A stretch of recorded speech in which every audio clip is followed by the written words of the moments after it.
do, because our priority is helping them achieve a comfortable retirement. That might be why most of our clients come from other money managers. Visit FisherInvestments.com to find out why investors like you switch to us. Fisher Investments. Clearly different money management. Investments in securities involve the risk of loss. WNSR, Nashville Sports Radio. Bundling home and car insurance with Geico is so easy, your neighbors are probably already doing it. But who? They may drop little hints like, beautiful day out. Even more beautiful since we saved by bundling our home and car insurance with Geico. Or, yard work is hard. Much harder than bundling with Geico, which was easy. Or it may be even subtler, like, speaking of burgers, we bundled our home and car insurance with Geico and saved a bunch of money. Bundling is easy with Geico. Just ask your neighbors. In uncertain times, you can be certain of this. The Salvation Army is serving those most in need with help and hope. Thanks to your donations, the Salvation Army is helping those affected by COVID-19, those who've lost wages, who have no home to retreat to, who need food, help with utilities, and most of all, hope. To see how you can continue to make a difference, visit GiveWestwood.org. GiveWestwood.org.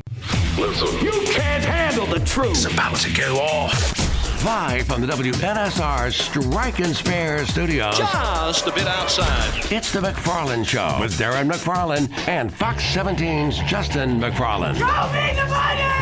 Call now at 615-844-5600. Oh, righty then. Now, the McFarland Show with Darren and Justin.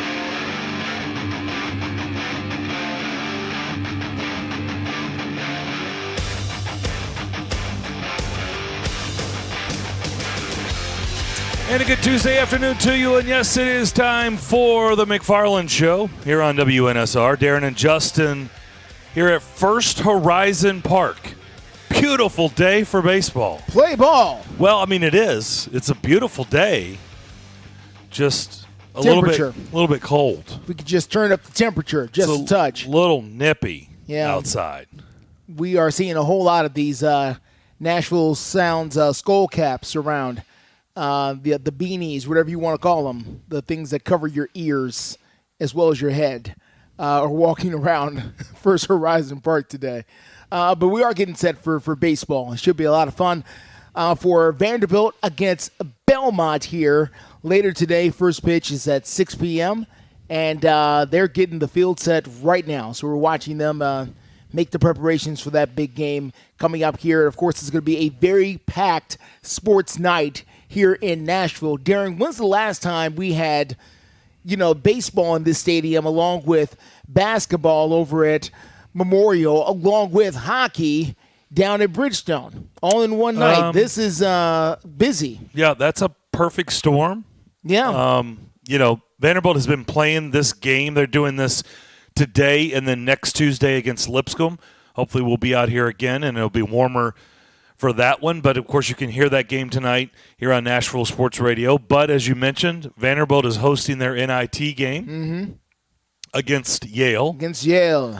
The Predators are at home against the Red Wings. They've been gone for months, it feels like. They have been gone the entire month of March, so it'll be the first home game in the month of March. So the Red Wings in town, Yale in town, and Belmont's always been in town. They're just they live Vanderbilt here. And Belmont will be busing. Yes, they both live here. They live here. They'll be busing to First Horizon Park. Vanderbilt and Belmont, yes. Which the last time I was here, Justin, which I get here quite frequently. Okay. This is a great place for us, the McFarlands. All right. And it's a great place to do a radio show for sure. So I've spent many, many times here doing radio shows, or just in the stands, or throwing out the first pitch, or having a Tidal Wave Blue baseball team party here. We've done it all here. This is the last time I was here. This construction back here did not exist. So that's interesting. You got third and home down left field line, which is a beautiful spot to go hang out. And you've got the stockyards that we can see. And now there used to be condos back there, but you've got the parking garage in right center. And now you've got this huge whatever that is structure, whatever they're building in center and left. And I don't know what that is. I don't know what that is either. I can probably find out fairly quickly. But it just goes to show how they're almost kind of enclosing this place after Yeah. a while with brand new buildings. The good news is nothing's going to go at the park here next door. So the Bicentennial Park here alongside the right field line here, those trees should be there for the foreseeable future unless something really crazy happens. So the park is obviously starting to continue to change this neighborhood. It has changed Germantown. If you are new to Nashville, and when I say new, if you don't remember when this baseball park was here, you cannot imagine what Germantown was like back before this park was built. No, you wouldn't believe us if we told you. You would not. And the property values, oh yeah, it was a little different back then. So I remember when they broke ground on this place. I was here that morning when they broke ground, and it's amazing to see what this place has done. Of course, this was the original home of Nashville SC as well, just Right. not When the they were MLS version. USL. Were they the USL or USL, ULS? I thought it was the USL. Yeah, I don't know. Yeah. Okay. But the minor league to the MLS essentially is what it is. And they played here for at least 2 seasons. Yep, that's right. Before they made the jump to the MLS and played that one season at Which Nissan. was their first season of MLS at Nissan Stadium. Yes, So, yeah. before moving over to Geodis. So this place has already got a history in its very young life. And there is Booster coming down the steps. How about that? Wow, in full uniform. How about that? So Booster we is have Vandy, here. Belmont, and Booster is in the house. Wow. They may be doing a rehearsal or something. They look good. Booster with the blue on, the light blue today. Nice touch for Booster. So this play, listen, the Nashville, and a quick word here, the Nashville Sounds are a very special entity to me personally, and I'm not sure about Darren, but to me personally, when I was a very young reporter, I learned a whole lot covering Nashville Sounds baseball games, and I will never, ever forget it. And I'm appreciative to this organization from that very day. We ran into somebody in the front office downstairs who we've both known a long time. And you can say it. I mean, everybody knows. Doug Scopel. Doug Scopel's been here forever. Who's been here forever and played a variety of roles for this organization. It is always good to see him. It is always good to be around the entity that is the Nashville Sounds, whether it's here or over at their old place over at Greer Stadium, which of course is no longer there. But it is more comfortable here. I will say that. That is for sure. One could say he's been with the Sounds so long he's gotten taller, but that's just not true. I think he was already that tall when he started with the Sounds. No. 20 years ago. If anything, he's gotten shorter because he's lost hair. That was Justin, Doug, that said that, What? not Darren. Just so you know, It's you got not the true? right McFarland. It's not true? No, I mean, that is true. He did have a full head of hair. If Doug wants to come in here and discuss that, we can. He no longer has a full head of hair. So, yes, that is true. But I did want to point out, if Doug was listening, that it was Justin and not Darren McFarland. Love you, that said Doug. that. Doug knows. Doug knows I love him. It's okay. Let's do this, Justin. Let's step away quick because we're going to come back. Kevin Ingram is got a bounce at the bottom of the hour. So let's get a little preview for tonight's game, get his thoughts on the SEC tournament, get his thoughts on Vanderbilt getting left out of the NCAA tournament. Let's talk to the voice of the Vanderbilt Commodores in their game tonight against Yale over at Memorial Gym. We'll catch up with Kevin Ingram, and we will do that next here on the McFarland Show, Nashville Sports Radio. Finding great candidates to hire can be like, well, trying to find a needle in a haystack. Sure, you can post your job to some job board, but then all you can do is hope the right person comes along, which is why you should try ZipRecruiter for free at ZipRecruiter.com/free. ZipRecruiter doesn't depend on candidates finding you. Its powerful technology identifies people with the right experience and actively invites them to apply to your job. You get qualified candidates fast. So while other companies might deliver a lot of hay, ZipRecruiter finds you what you're looking for. The needle in the haystack.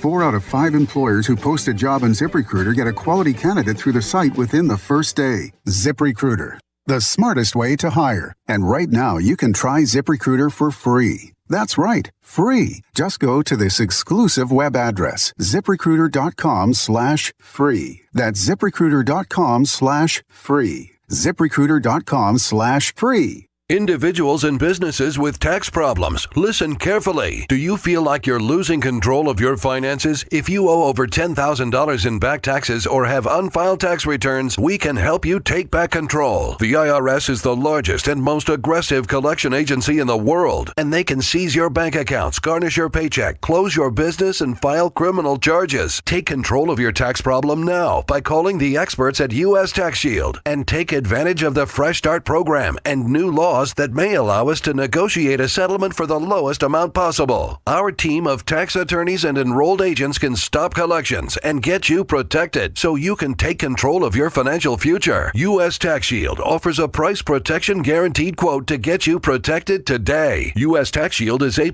rated with the Better Business Bureau, so call now. 800-785-9132. That's 800-785-9132. U.S. Tax Shield. 800-785-9132.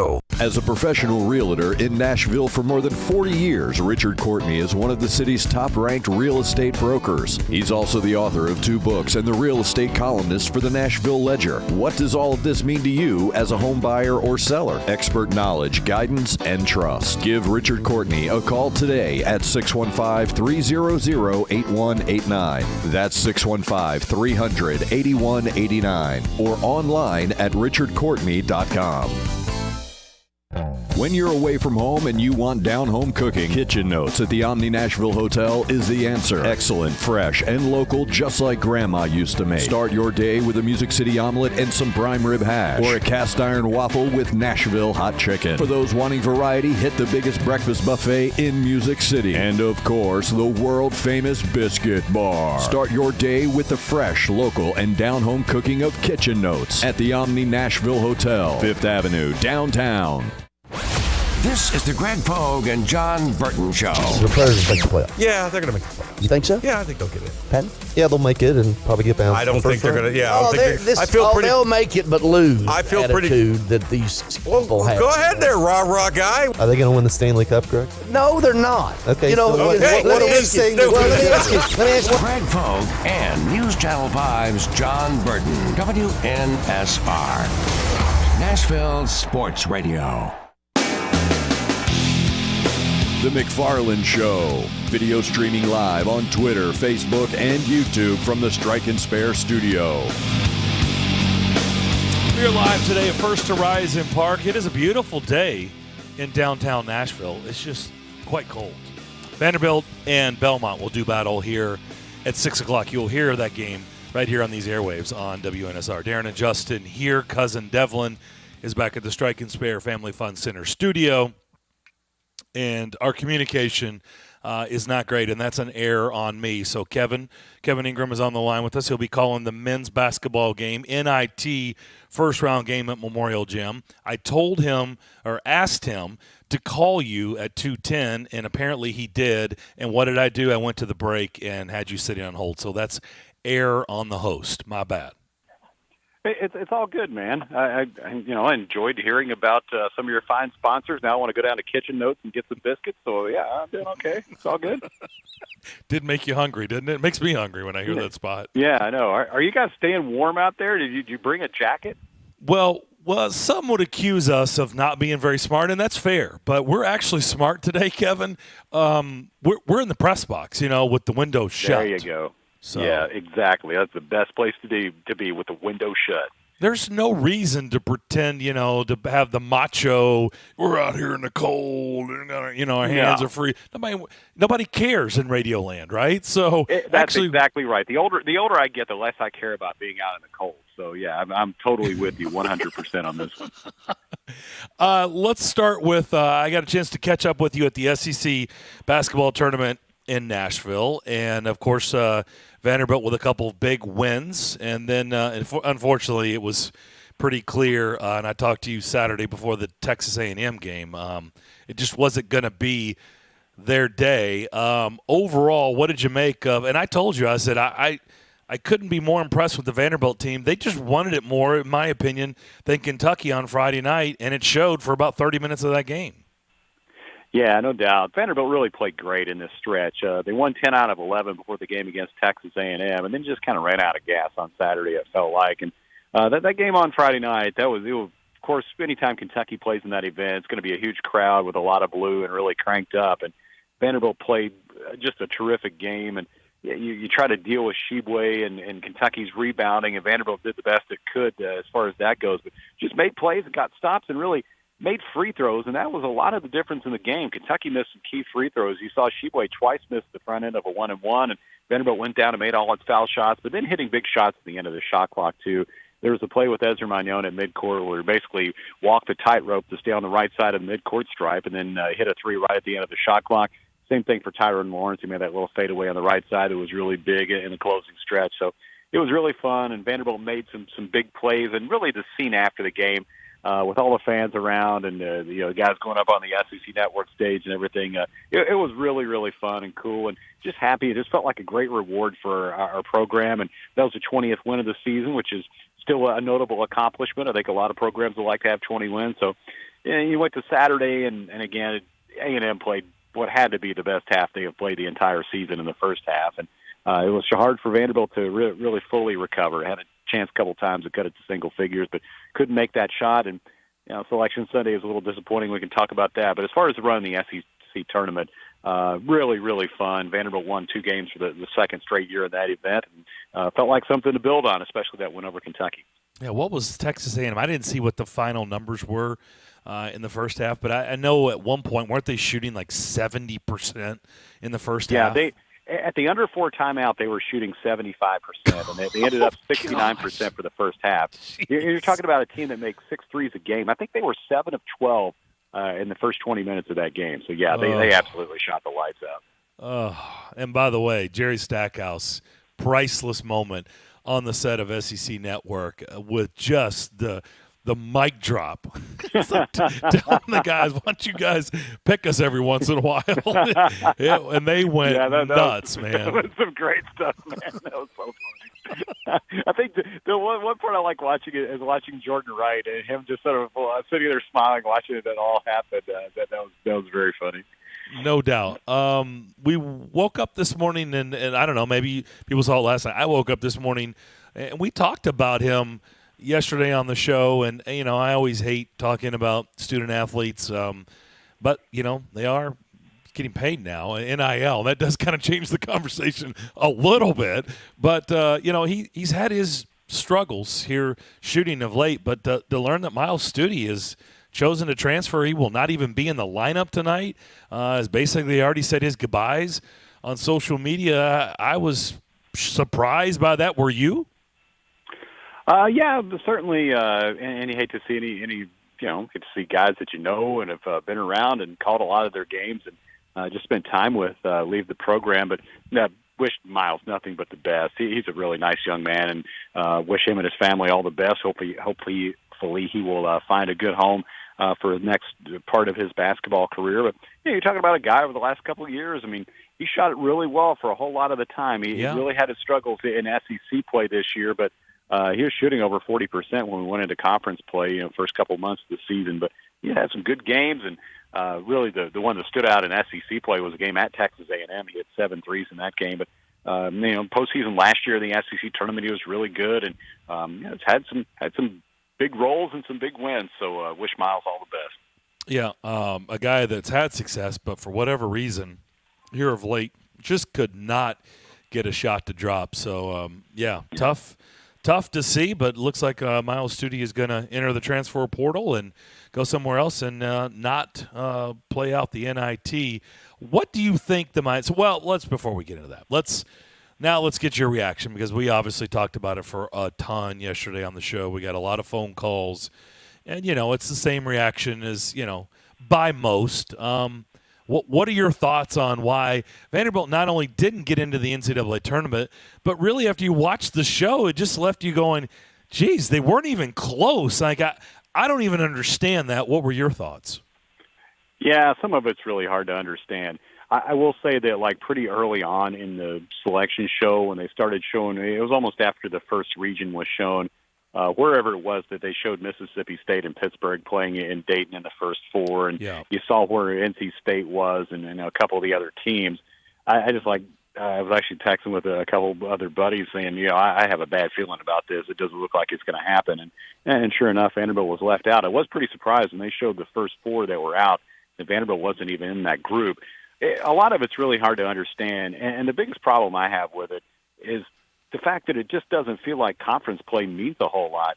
You play in a league like the SEC, is one of the toughest conferences in the country, go 11-7, and you finish 3 games ahead of Mississippi State and Arkansas, and beat them both head-to-head. They both have losing records in SEC play, yet they both made the tournament field, and Vanderbilt wasn't anywhere close. That part, to me, is hard to sort of figure out. Now, to their credit, and that's no knock on Arkansas and Mississippi State. They're good teams, and as far as state goes, you look at their non-conference schedule. They had 2 huge wins. They beat Marquette back early in the season. They beat TCU in the SEC Big 12 Challenge, and same thing for Arkansas. They had some nice non-conference wins, but I know the net ratings there was a big gap in that too, and Vanderbilt was high 70s, low 80s as far as that goes. But yeah, some of it's sort of hard to figure out, and Vanderbilt's been one of the hottest teams in the country. There's no doubt over the last 5 weeks or so. It played as well as anybody out there with the run they made and some of the teams they beat, and beat about a half dozen teams or won a half dozen games anyway against teams that made the tournament field. So yeah, it was tough, and I won't say it was totally unexpected because you sort of brace yourself for anything when we're sitting there in that bubble situation. But I was hoping at least after Vanderbilt beat Kentucky on Friday night that we'd be in a spot where you're going to Dayton to play in the first 4, at the very minimum, and have a chance to advance and play again. But it wasn't to be, and now you try to. I know for these guys it's probably hard to put all that behind you and move forward and play in the NIT, but that's where you are, and try to make the most of the situation now. To your point, it did not look like they, and I don't understand this. How could you not value conference wins whenever you took 8 teams from the conference, which was tied for the most of any conference? You took 8 representatives and put them in the tournament.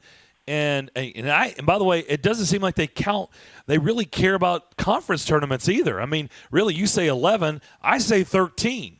You won 13 games in a conference that committee took 8 teams from and had 20 wins on the season. I just continue to scratch my head at that, and some of the teams they put in, they beat. Honestly, I said this yesterday, and this is just my 2 cents.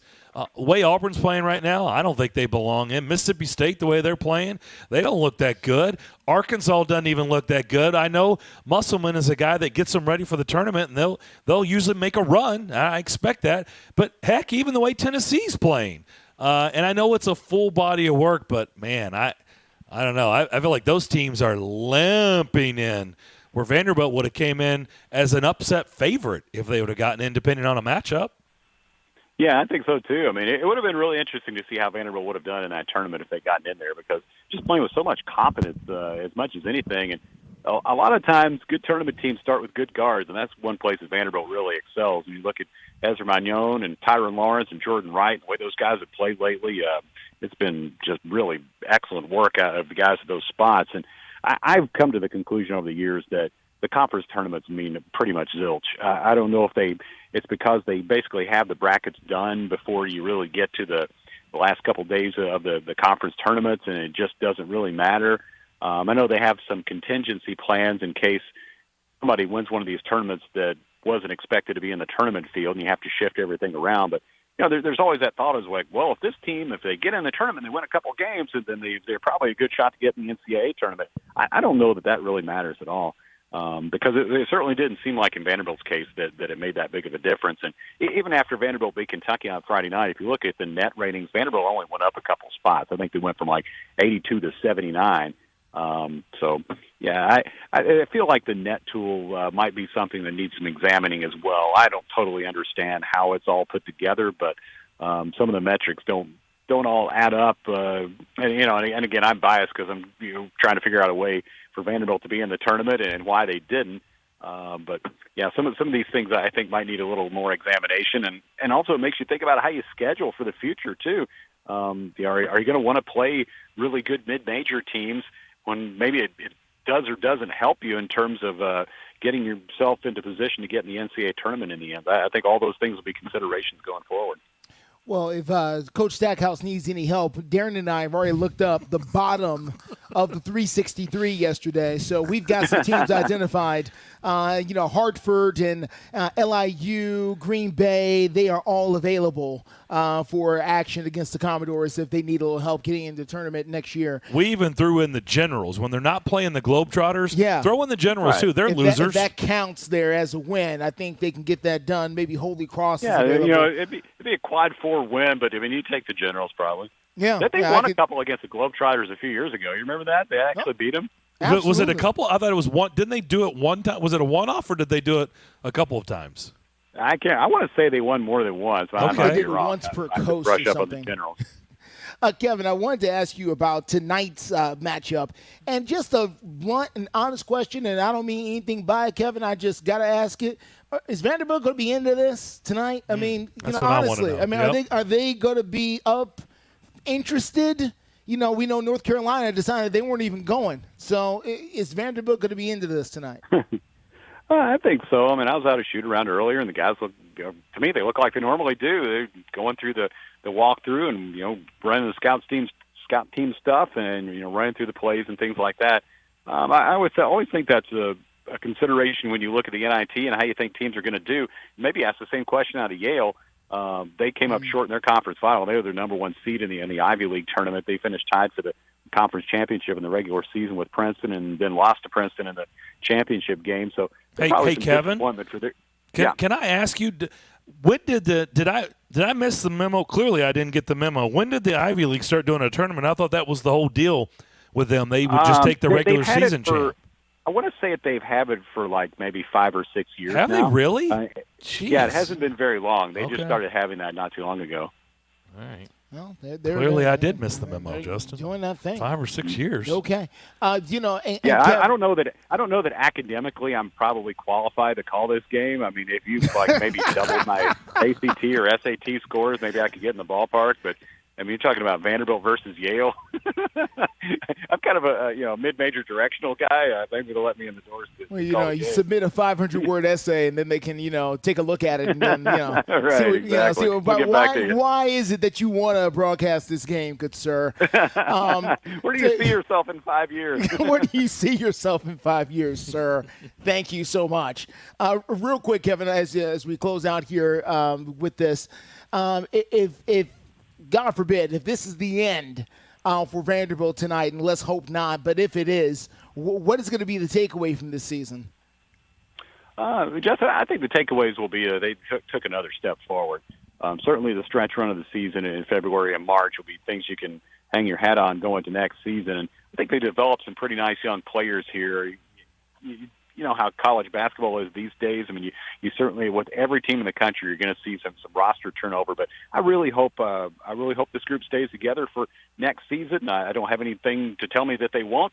A lot of these young guys have come along well. Colin Smith looks like he's going to be a tremendous player. Same thing for Paul Lewis and a few of the other young guys. And you have a nice core of older players too. That you look at guys like Ezra Magnon and Tyron Lawrence and Quentin Malora Brown, and all those guys are expected to come back for next season. So I feel like a lot of this group returns. You got a chance to really have a nice team coming back for next year. But I think getting to 20 wins was a big milestone for this team. And also you look at some of the streaks they snapped this season. They snapped a long losing streak against Kentucky with 2 wins. They didn't beat Kentucky in 14 tries. They beat them twice in 10 days.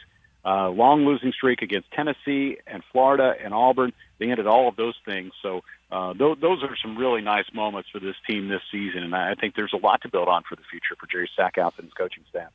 We know you have to pick up the kiddo from school and then head over to the gym, call a game tonight. Kevin, thanks for the visit as always, and we'll see. Hopefully we're talking about a second-round matchup in the NIT. Yeah, I hope so, too. Anytime, guys, and Darren, great to see you the other day, man. Yep, you too, Kevin. Vanderbilt, if they were to win, will get the winner of Michigan and Toledo in that NIT bracket. Kevin Ingram will be on the call tonight. 8 o'clock tip at Memorial Gym. Vanderbilt hosting Yale. Yale with 21 wins on the season. They finished 21-8. And if you want to, of course, Kevin will be on the radio call. If you want to watch it, that game will be on ESPNU tonight, so you can check it out. Very cool. All right, we'll step away. We're wide open the rest of the hour. If you want to jump in there and talk with us, we're live here at First Horizon Park. Tonight it'll be Vanderbilt and Belmont. First pitch at 6 o'clock. The field looks absolutely magnificent. It does. The grass, the infield has been, they've already had the hose out, hosed it down. It looks fantastic. Now, if they could just up the temperature just a little bit. I don't think they can control that. I don't think so. I think you're right. I don't think that's going to happen. But we are live here. We'll take your phone calls, 615-844-5600. More of the McFarland Show next. Fun is in full bloom, Tennessee, and the Multiplier Instant Games are buzzing in. These colorful tickets offer chances to multiply your wins 10, 20, 50, and even 100 times. It's a beautiful day for bigger and bigger prizes, and they're ripe for the picking right now. Find the Multiplier Instant Games today at your nearest Tennessee Lottery retailer, only from the Tennessee Lottery. Game-changing fun. Please play responsibly. This responsible gaming message is brought to you by the Tennessee Lottery. When you play the lottery, it's important to play responsibly. Know your limit and spend only what you can afford. Set a budget and stick to it. And remember, as long as you're having fun, you're always a winner in our book.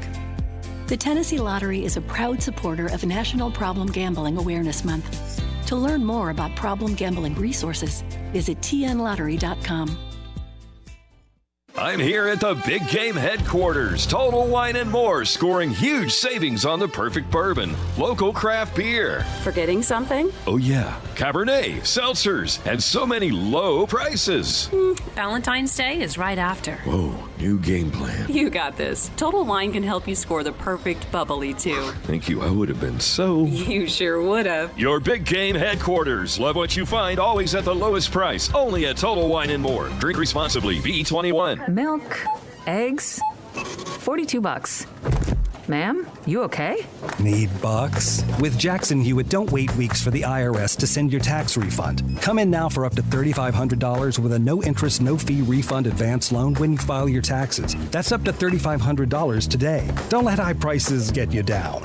When every dollar matters, it matters who does your taxes. So get to Jackson Hewitt today. For eligible clients, loans by Republic Bank and Trust Company. Details at jacksonhewitt.com. When was the last time you did something fun with family, friends, coworkers, and clients? What if I told you about a place under one roof that offers affordable entertainment for all ages? That's what you'll find at Strike and Spare Family Fun Centers in Donaldson, Hermitage, Tusculum, Hendersonville, and Murfreesboro, with bowling, games, food, drink, and entertainment for all ages. Enjoy an enhanced experience in Hendersonville or Murfreesboro, where they feature additional fun with bumper cars, laser tag, roller skating, and more. All locations are open 7 days a week, including holidays. Visit online at strikeandspare.com. Strike and Spare, where fun is bowling. Five-state forecast. Your exclusive National Sports Radio WNSR Sky Scan forecast. Today's going to be sunny with a high of 48.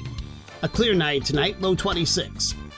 Wednesday is going to be sunny, high 56. Partly sunny Thursday, high 68. Utilizing the resources of the Billabong Network on National Sports Radio, I'm WNSR's meteorologist, Jim Rinaldi. Sports Radio WNSR. Hey guys, it's Zach. I want you to come join me this Thursday at Play It Again Sports in Hendersonville. That's 201 North Anderson Lane in Hendersonville. We're going to be giving away a Cleveland RTX Zip Core Sand Wedge. That's valued at $169. You don't want to miss it. We're going to be broadcasting on location there at the Hendersonville store. Play It Again Sports, 4 p.m. to 6 p.m. That's March 16th, this Thursday. I want to see you there, right here on WNSR Nashville Sports Radio. You're listening to The McFarland Show live on WNSR Nashville Sports Radio. 615-844-5600. Darren and Justin here with you. First Horizon Park, Adam Johnson is alongside. Cousin Devlin back at the Strike and Spare Family Fun Center studio. You can jump in there and talk with us. Lots going on. A busy sports week. Tomorrow, free agency period will be for real. Today it's faux free agency, supposedly. Although there's lots of news. There is. But it's faux news because tomorrow it's official. A lot of players moving around, switching teams here. And the Titans are not very active here so far. But they have made a move. Well, have they made a move recently? Something else happened? Well, I mean, they have made a move. Okay. You mean, okay. Remember, it was just, hey, they're bringing back their long snapper, Morgan Cox. No.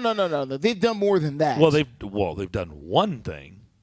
Well, two. Is there a second one? With the linebacker. Oh, I haven't seen that one yet. You haven't seen the linebacker from the Cowboys? Oh, no, I haven't. Okay. So this is recent, very recent. Andre Dillard, by the way, was the signing that I was talking about, the big offensive tackle, 3 years, $29 million they get from the Eagles. Yeah, they've also signed a special teams type of player who is coming over from the Cowboys. His name Adam is, Jones? No. Is Luke Gifford is his name. They've signed him to a 2-year deal worth $5 million. He played at Nebraska and was apparently a very valuable special teams person, according to the reports down there from Dallas. So, again, he is a linebacker that's going to be coming over here, according to various reports. I'm trying to find the one that counts here, one of the big guys here that's maybe got it. But, be that as it may. Yahoo Sports has got it, and a couple of other people have got it. So, that is the other move that the Titans have made so far. But other than that, it's been pretty quiet. Titans Wire's got it. So I don't know what people were expecting. They were rumored to be involved with a couple of other possible trades. Nothing I want to repeat on the air because it's not true. It didn't happen. So either one of two things is true. Either they have been trying to sign or trade for folks and it just didn't work out, or they are, they've got their plans elsewhere, and whatever plans they've got does not include this first batch of free agents that are starting to move around. Okay. And so, By the way, we'll talk with Steve Lehman from News Channel 5 at 3 o'clock. So we'll get into all these moves and what other moves that have been made in the division, by the way. The Texans have all of a sudden become active. Yes. I don't know what that's all about, but, I mean, they got money to spend. They're also, trying to the get record better. wasn't good. They're trying to get better. Trying to get better. They're going to move There's around. that. Yeah. I mean, they don't have to. They want to be lousy. It's fine. Let's go to Tony in Nolensville. Tony, what's up? Good afternoon, gentlemen. Looking forward to seeing that park this afternoon. I will be watching the game at home on TV. Just a little chilly for old Tony to be at the ballpark tonight. He and his wife will be enjoying it from the confines of the den in Nolensville. Yeah, I guess it'll be 72 where you are watching it. As we have our fireplace on now, it will be nice. Yeah, okay. It is it's like 41 degrees right now. I mean, if you just look at I've been snapping some pictures and posting those. If you just see the picture, you're like, wow, what a gorgeous day. It is. It is. Until you step outside. Darren, it's like that false front on a beautiful green. Yeah, that's you right. think you've just put one right in the heart, and you get up there and you're still 8 feet off the green. 8. I would have said more, but yeah, we'll go with 8. Maybe 12.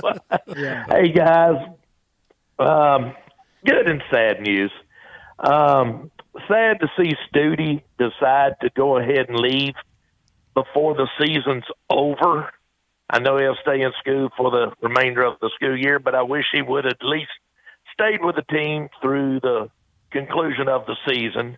But maybe good for Studi that he can find him a good place to land and maybe refine his shooting skills that he's lost. And hopefully the young man can find a good team that he can play a good role in. So let me ask you this, Tony, because I didn't really want to bring this up with Kevin. If I'm just being totally honest, I had the same thoughts this morning when I saw the news. Because, Kevin's the voice. I don't want to get him, in awkward spots, ask him about Don't put him in that stuff. position. Yeah, it's just not – I mean, we can sit here and talk about it, but I didn't want to put Kevin in a weird spot. Why do we think that he, chose to – I mean, it's one thing if he, at the end, whenever this is over, whether it's tonight, which hopefully it won't be, or whenever, why not – go down? I don't know. I'm a little surprised. I'm perplexed by the timing of him deciding to just. I think he went back there, and I really do, after his play Saturday and through his play through the whole weekend. Be truthful, and just wrote, I've lost it, or I don't have it, or there might have been something said between coach and yeah. See, that's where I'm leaning, player. because the picture you're painting. Look, and don't. Gosh, I hate this topic. Is like so. I don't want. He's a nice guy. I don't want to. I don't want to sit here and rip on him. He but came here with so much potential. His confidence. And he was shooting 36%. Right, but when you say, three, I can't hit anything, well, he kept shooting, so he clearly hadn't lost his confidence or didn't believe that he couldn't hit a shot. Well, he would shoot soon as the ball hit his hands. I know. That's what I'm getting at. There was no more passing when it hit Study's hands. Right. That's what I'm saying. It's hard for me to buy into the notion that he's like, I just don't have any, I need to find a new. No, like it didn't seem like he'd lost any confidence. He couldn't hit anything. He was willing to fire at will. And I've got to say this. I've got to say this on his behalf. For him to be shooting like that, I've got to think he had been told he had the green light at any time. Yes, that's what he's been told. Any shooter, you're told to keep shooting and you'll find your shot. That's what 90% of coaches. That's what 90% of coaches say all the time. That the only way you can find your shot is to keep shooting. That's why we have examples after examples after examples of big games where stars can't hit the broadside of a barn because they've been told to keep shooting. So that's what he was doing. He was trying to find whatever worked, and you build that confidence. You hit one or two, and then you get back on track. And so, well, I did see his last 3-point from the corner. They kind of went in and out. Stackhouse stomped the floor, slapped his hand, and did a whirl around. So I don't know if he didn't want him to shoot or if he was like, God, I wish that went in for him, Yeah. So I don't know, but I just hope I'm perplexed by the timing, but I hope he finds what he's looking for, and hopefully he can help somebody down the road. I just hope he don't help somebody to come back and beat us in November of this next year. Well, I just wonder. I just would love to know. It just feels like, it's. Shooters get cold sometimes. I don't know. It just feels like something happened, and I hate that because it looks like a tight group. But clearly to me, just reading a room from afar, something happened. He just didn't I can't hit shots in Nashville, so I'm going to go try, I need a new scenery. No. Something happened, in my opinion. Something happened. Just words were said or something. I don't know. Decided to join the portal. Well, guys, I want to talk about two other things, totally away from all this basketball stuff and all. I don't know if, Darren, if y'all have seen this, but now the pitch clock, this is going around a little bit. Max Scherzer, I think I said his name right, has figured a way out to finagle the pitch clock to be in the pitcher's favor. And he is standing on the mound. And, of course, the batter's got so many seconds to stand in there. Well, when the batter gets locked in, and you know what I mean, gets in the stance and gets locked in, Scherzer stands there and holds the ball and holds the ball and holds the ball. And so the batter has one opportunity to step out. This is on the pitch clock. Are you with me? Mm-hmm. Okay. So the batter steps out. He steps back in. He's got to do this by the 8-second tick down. And when he steps in, as he's getting locked in again, Scherzer quick pitches him. How about that? This is a viral video that's going around how he has finagled the pitch clock in the pitcher in his favor.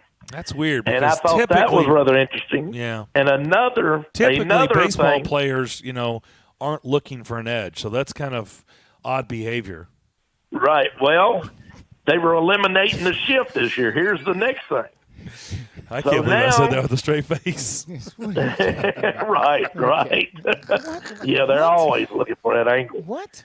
And now the shift, they're taking the left fielder and moving him into short right field, keeping the infielders, their feet's got to stay in the dirt, got to have a man on each side of second, but they're bringing over the left fielder to play the short field of right field and right center, practically opening up left field, and they are almost trying and testing a left-handed hitter if they can slap it over there.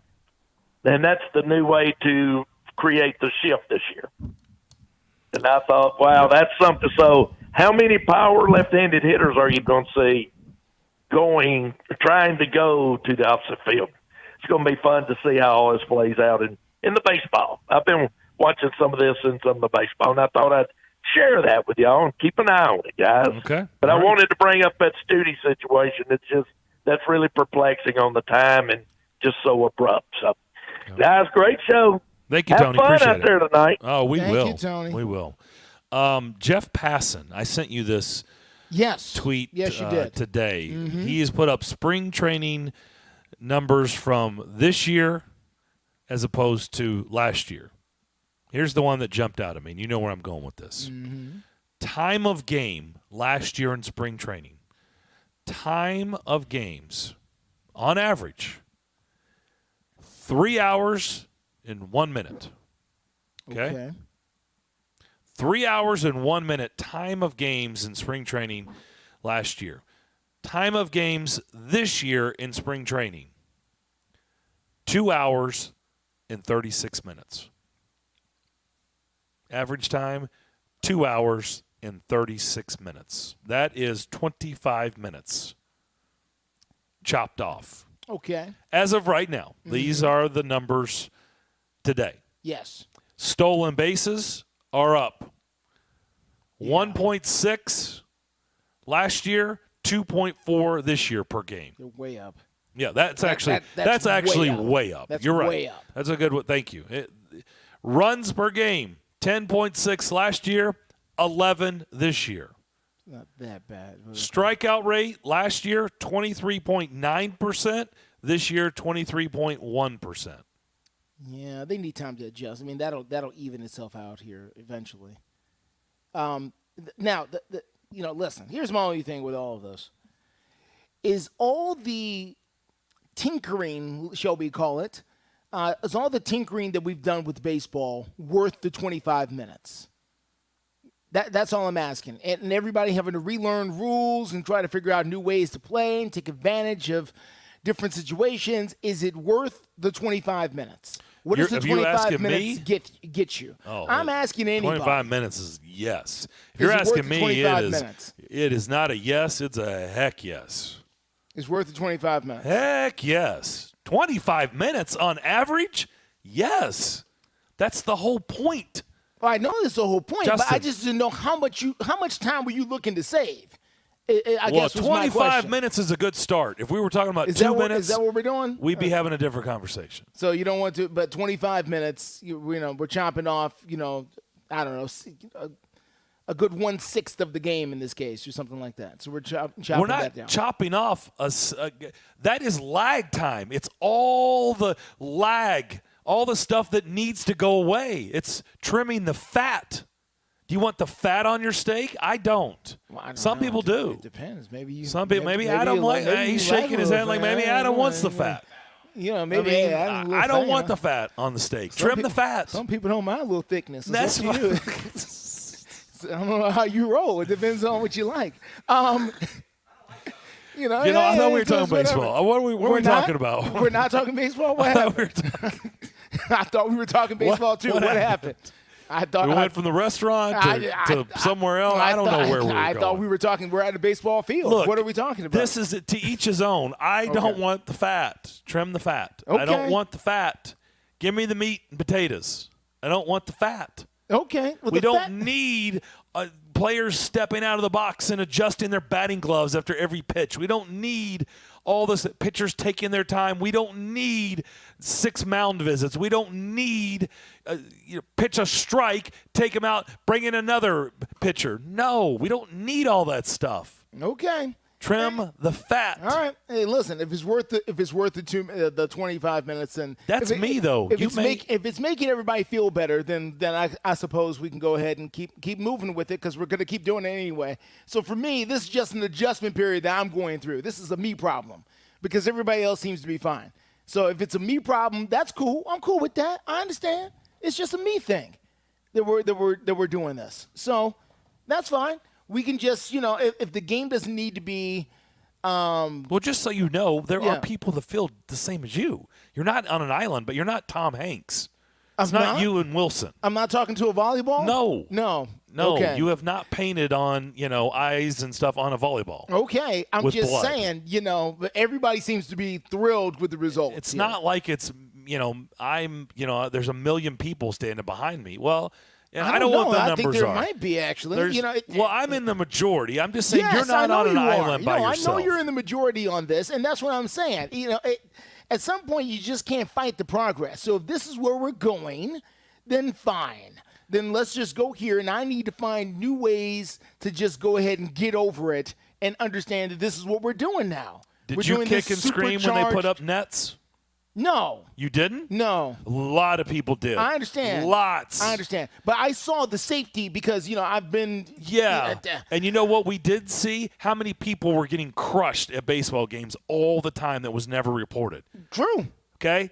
True. And people were kicking and screaming. We're sitting here at First Horizon Park. There are nets. How many times have you been looking out this window that we're sitting at here in the press box and go, man, gosh, what a beautiful day. But I really can't see a whole lot. I mean, it looks like they put new sod down, but these nets are in the way. Nobody talks about them anymore, right? No. You kick and you scream, and then when you realize it's not going to change, you move on and you adjust. It's not going to change. So, and I understand that. And so I'm just but I can ask the question though: is it worth the 25 minutes? And you're saying I said yes. All right, then. So that's be just it. Me. So here we are, and we're going to be done 25 minutes earlier in this particular contest tonight because we're moving things along here.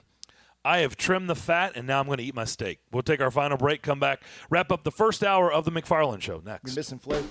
Celebrate the history of our national pastime at the National Baseball Hall of Fame and Museum in Cooperstown. See priceless treasures that'll bring your baseball memories to life. Connect with events that have shaped and changed the game and our country. Our stories to tell, your memories to share. Plan your visit today at baseballhall.org. Ad paid for by Anthem Tax Services. Attention, if you or your business is behind in filing your tax returns, or if you owe over $10,000 in back taxes to the IRS, please listen carefully. The IRS does not joke around and will not stop their collection efforts. If you're tired of the IRS letters, levies, liens, or wage garnishments and would like to get a fresh start, we can help. Due to the financial hardships in the country, the IRS is making it easier than ever to settle tax problems for those who owe more than $10,000. We can help settle your delinquent tax problems, end all collections, and may even reduce your back taxes significantly. Even if you can't afford to pay your back taxes, you can still get the help you need. We've helped thousands of taxpayers just like you, but you must call 800-240-4917 today to stop your tax problem from getting worse. The information is free and the help is real. Call 800-240-4917. That's 800-240-4917. Again, 800-240-4917.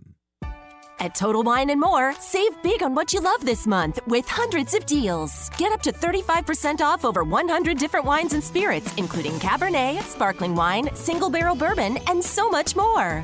These savings are huge, and even better, they're on top of prices that are already the lowest in town. Deals this good don't last long, so visit Total Wine & More to find yours. Love what you find at the lowest price, only at Total Wine & More. Drink responsibly, B21. Without the ones like you, who work tirelessly to keep things running, everything would suddenly stop. Hospitals, factories, schools, and power plants, they all depend on you. No matter the weather, emergency, or time of day, you're the ones who get it done. At Grainger, we're here for you with professional-grade industrial supplies. Count on real-time product availability and fast delivery. Call, click Grainger.com, or just stop by. Grainger, for the ones who get it done. Welcome to Smashville. Join us at Bridgestone Arena coming up Thursday, March 16th for St. Patrick's Day as your Nashville Predators take on the Chicago Blackhawks. Make sure you purchase the special St. Patty's Day pack. It's presented by Corner Pub and it's available now at NashvillePredators.com/tickets. That's NashvillePredators.com/tickets. The pack includes 2 tickets to the game, $20 in Nash cash, and $1 lucky 1 Scotch ales at downtown Corner Pub, starting at just $129. Let's go Preds! It's the McFarland Show with Darren McFarland and Fox 17's Justin McFarland. Staunch Titans fan, season ticket holder, Tim Kelly as OC. Your reaction? Oh, I hate that so much. Oh, I hate that so. Well, all right. Some more tight end bubble screens, right? This sucks, man. Yeah, this is live reaction, dude. I had no idea. Yeah, that's trash, man. I hate it. The McFarland Show with Darren and Justin on Nashville Sports Radio WNSR.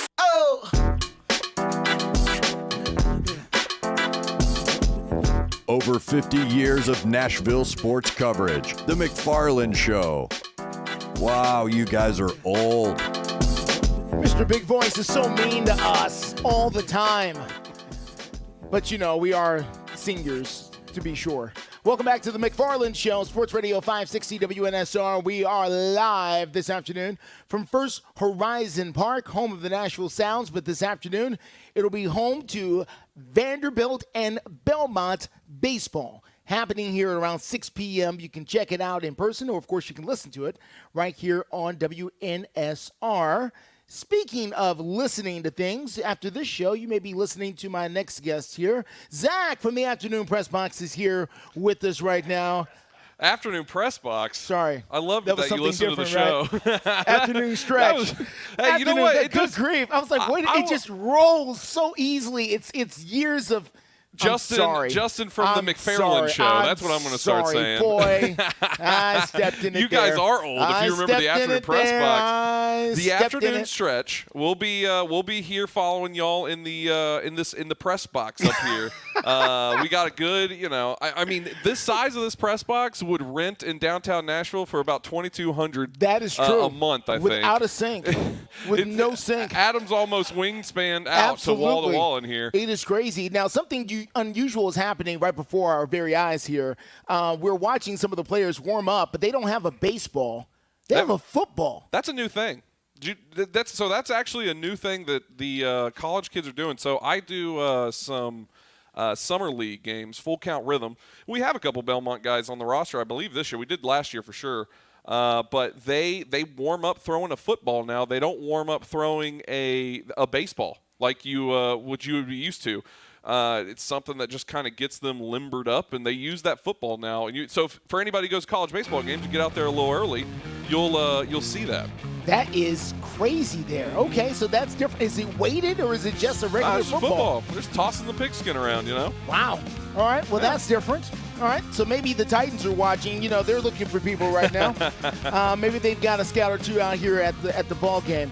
Of course, again, Zach with the Afternoon Stretch, who is here on Sports Radio 560 WNSR starting at 4 o'clock this afternoon. Check him out.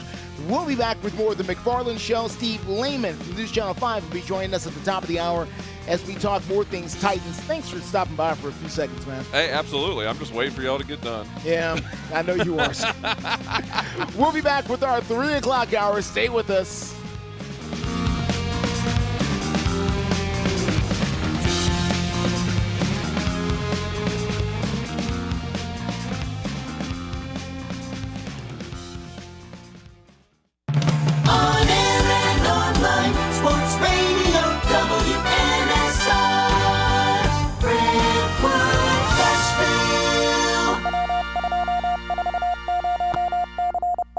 ABC News, I'm Rena Roy. The U.S. is criticizing Russia for what it calls a reckless move after 2 Russian fighter jets collided with an unmanned U.S. drone in international airspace over the Black Sea.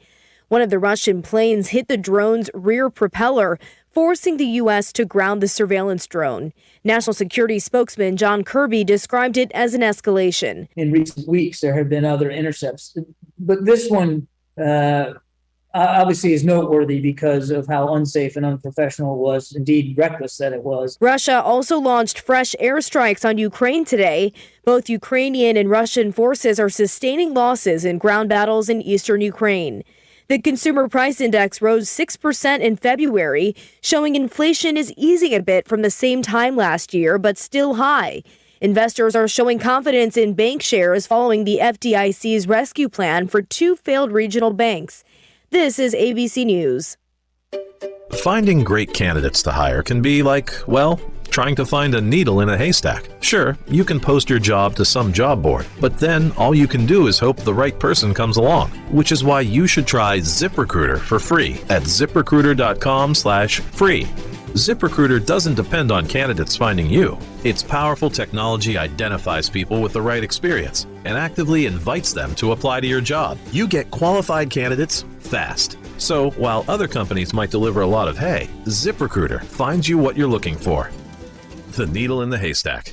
4 out of 5 employers who post a job on ZipRecruiter get a quality candidate through the site within the first day. ZipRecruiter, the smartest way to hire. And right now, you can try ZipRecruiter for free. That's right, free. Just go to this exclusive web address, ZipRecruiter.com/free. That's ZipRecruiter.com/free. ZipRecruiter.com/free. WNSR, Nashville Sports Radio. Are you tired of your current vehicle? Maybe looking for a new or pre-owned vehicle? Hey guys, it's Zach. Hayes Nissan of Rivergate is the best choice for your vehicle needs. Located at 1550 Gallatin Pike North in Madison, Hayes Nissan of Rivergate has been serving the Middle Tennessee community for over 3 decades. That gives you confidence that Hayes Nissan of Rivergate can find the perfect vehicle for your lifestyle and your budget. Their friendly and knowledgeable staff will make sure you are taken care of. I should know because I've seen it firsthand. Every vehicle I've purchased has been from Hayes Nissan of Rivergate, and I love the entire process. Now, I don't want you to forget about their award-winning parts and service department. It has everything you need to get you back on the road. Go visit them on the web at nissanofrivergate.com. They're open there 24/7, 365 days a year. Or give them a call at 615-865-7220. Again, that number is 615-865-7220. That's Hayes Nissan of Rivergate, where your dollar always goes farther. Listen. You can't handle the truth. It's about to go off. Live from the WNSR Strike and Spare Studios. Just a bit outside. Now back to the McFarland Show with Darren McFarland and Fox 17's Justin McFarland. Show me the money! Call now at 615-844-5600. Oh, righty there. Now the McFarland Show with Darren and Justin.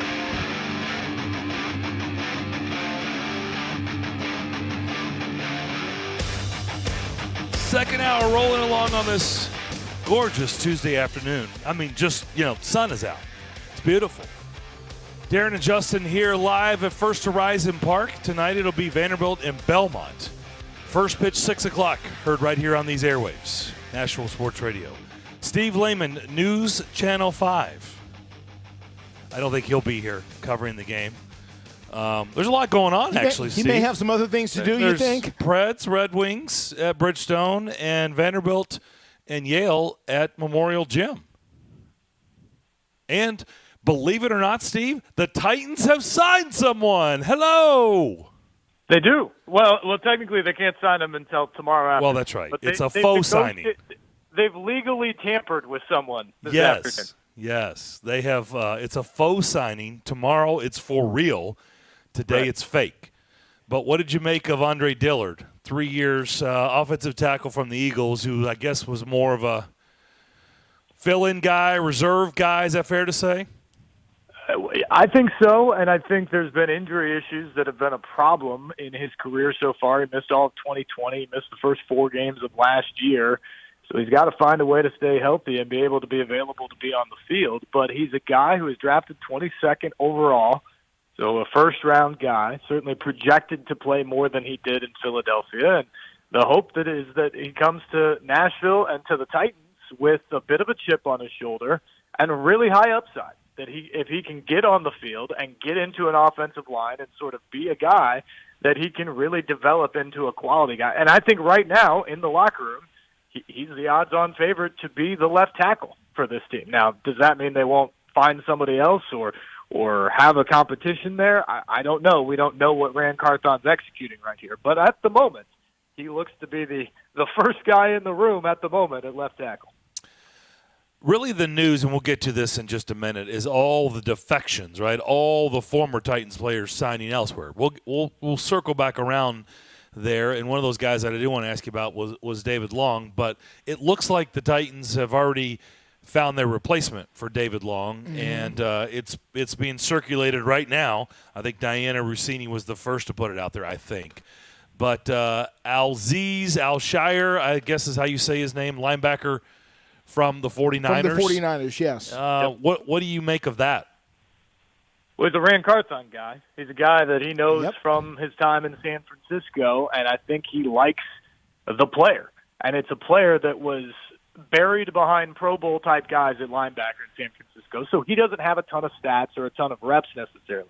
But Carthon knows him intimately in terms of what type of a player he is, what the work ethic is, and all of that. And apparently he's seen enough to think that he's a guy who can come in, step in a bigger role here, and be productive on this Titans defense. And the other thing I'll point out at that position is the Titans have a track record over the last several seasons in this defense that no matter who's on the field, they're going to be productive there. What makes this defense sing is Jeffrey Simmons and Danico Autry up front, Harold Landry hopefully back, rushing the passer on the outside healthy, and then the guys on the back end, Kevin Byard, Amani Hooker, Christian Fulton, stuff like that. The linebackers have just kind of filled space, and they've all been productive. You know, Monty Rice, Zach Cunningham, David Long, Wesley Woodyard, on and on down the list. Whoever's been out there, Rashawn Evans, they've all been productive, but they haven't necessarily been the stars of the defense. And so I think they look at this and say, here's a chance to get a guy,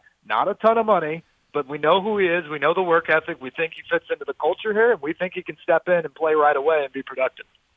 David Long, 2 years, $11 million with the Dolphins. One, you a little surprised at that number? I mean, is that just maybe a smidge low or no?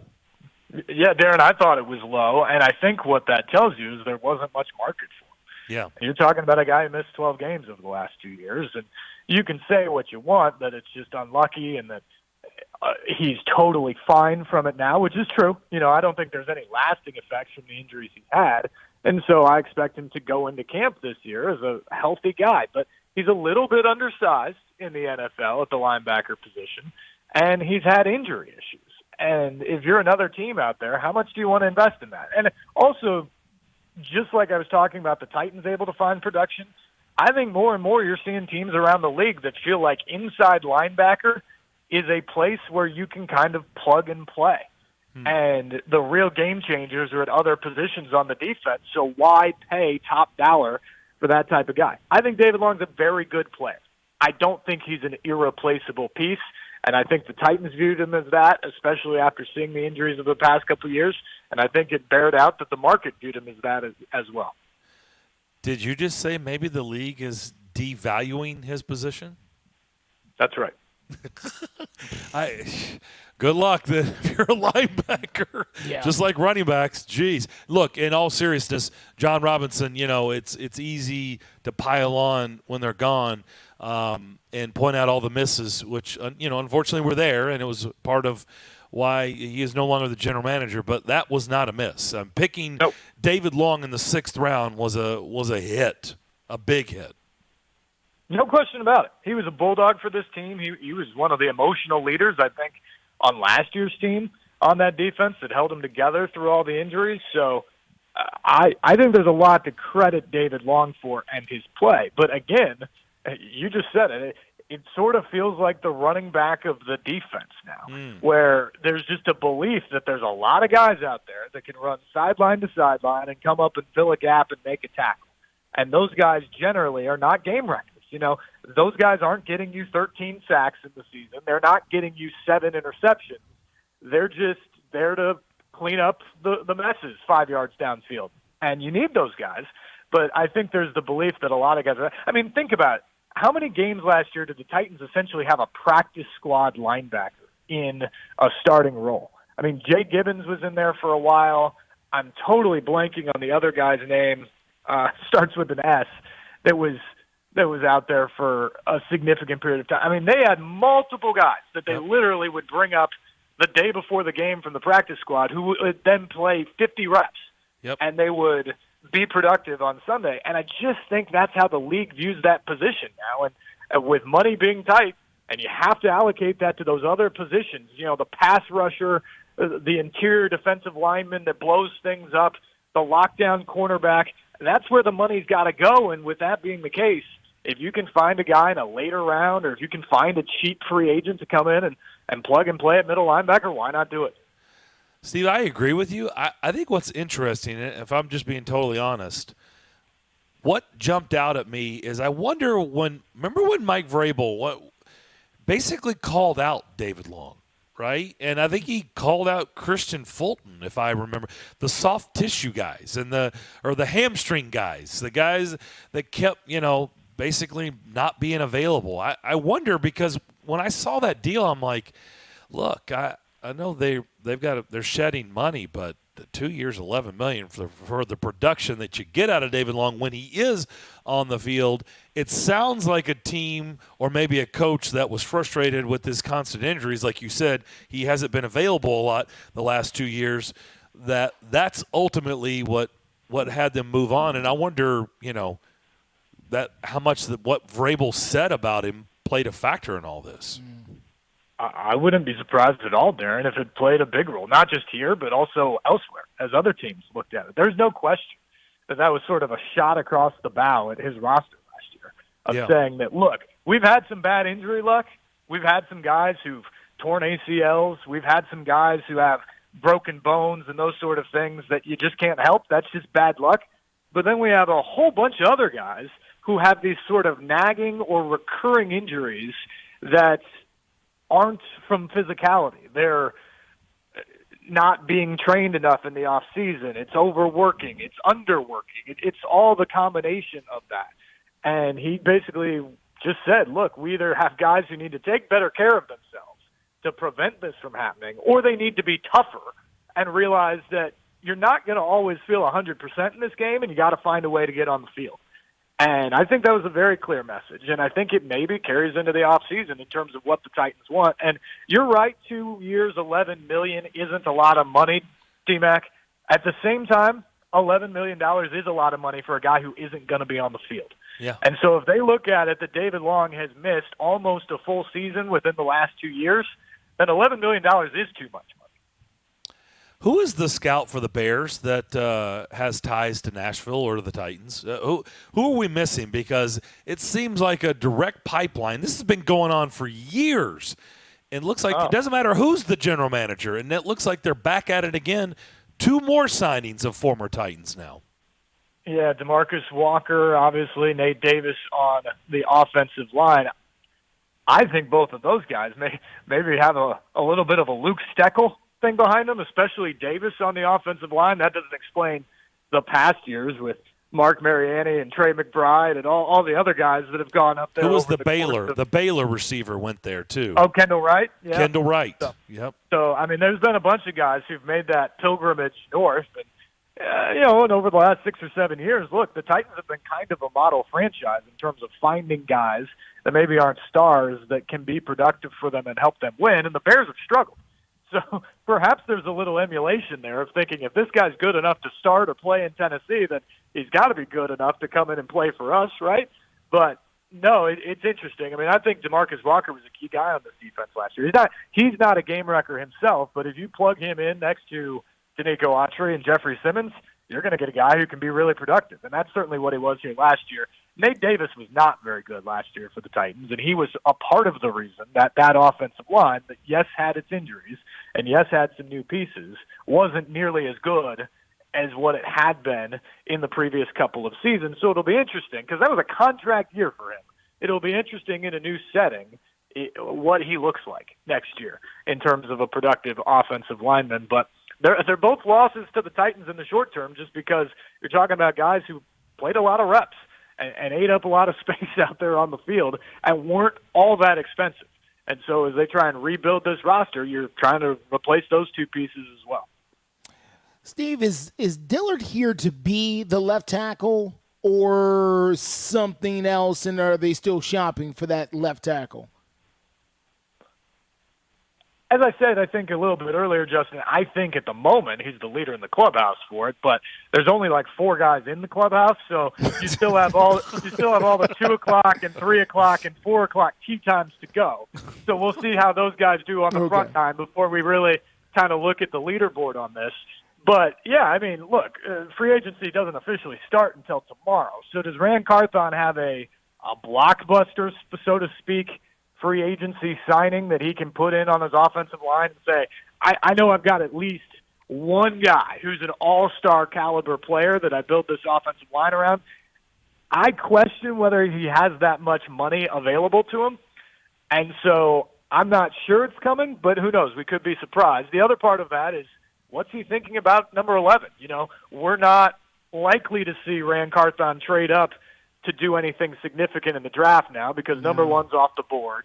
We know Houston's not going to trade because they want their quarterback. Yeah. And so I don't think there's probably a whole lot of movement to come given all of the needs the Titans have.